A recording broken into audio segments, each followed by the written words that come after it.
जब से बीरबल बादशाह अकबर के दरबार में शामिल हुआ था, तभी से अकबर के कुछ मंत्री असंतुष्ट थे। अकबर अक्सर बीरबल का पक्ष लेने लगे थे, जिससे दरबार के मंत्री उससे ईर्ष्या करने लगे। उन्होंने शाही नाई की मदद लेने की योजना बनाई। नाई एक गरीब व्यक्ति था।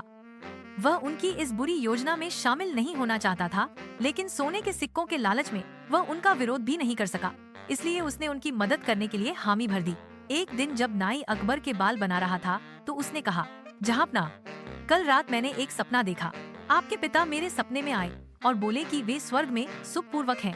उन्होंने आपको चिंता न करने को कहा। अकबर यह सुनकर उदास हो गए, क्योंकि जब उनके पिता का देहांत हुआ था, तब वे बहुत छोटे थे और उन्हें अपने पिता की बहुत याद आती थी। उन्होंने उत्सुकता से पूछा, मेरे पिता ने और क्या कहा, मुझे सब कुछ बताओ।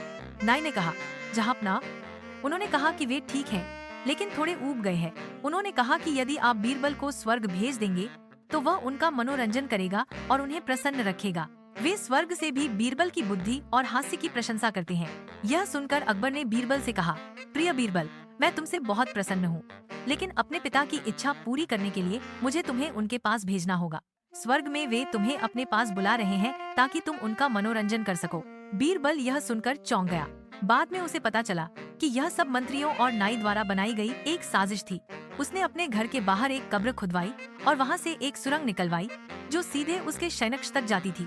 फिर वह अकबर के पास गया और बोला, जहांपनाह, मैं स्वर्ग जाने के लिए तैयार हूँ, किंतु हमारे परिवार की परंपरा है कि हमें घर के बाहर दफनाया जाता है। मैंने पहले से ही कब्र की व्यवस्था कर ली है। आपसे अनुरोध है कि मुझे वहीं जीवित दफना दिया जाए। अकबर ने बीरबल की इच्छा पूरी कर दी और उसे जिंदा दफना दिया गया। लेकिन बीरबल सुरंग के रास्ते से अपने घर लौट आया। 3 सप्ताह बाद वह अकबर के दरबार में प्रकट हुआ। उसे देखकर हर कोई हैरान रह गया। अकबर ने उत्सुकता से पूछा, तुम स्वर्ग से कब लौटे? मेरे पिताजी कैसे हैं? और तुम इतने अस्त व्यस्त क्यों दिखाई दे रहे हो? बीरबल ने उत्तर दिया, महाराज, आपके पिताजी बिल्कुल कुशल हैं। उन्होंने आपको अपनी शुभकामनाएं भेजी हैं, लेकिन जहांपनाह, स्वर्ग में कोई नाई नहीं है। इसी कारण मैं इतना अस्त व्यस्त दिखाई दे रहा हूँ। यदि आपकी कृपा हो तो शाही नाई को स्वर्ग भेज दिया जाए, ताकि उन्हें भी प्रसन्नता मिले। यह सुनते ही अकबर ने तुरंत आदेश दिया कि नाई को जीवित दफनाकर स्वर्ग भेजा जाए। नाई अकबर के चरणों में गिर पड़ा और क्षमा याचना करने लगा। फिर उसने पूरी साजिश का भेद खोल दिया।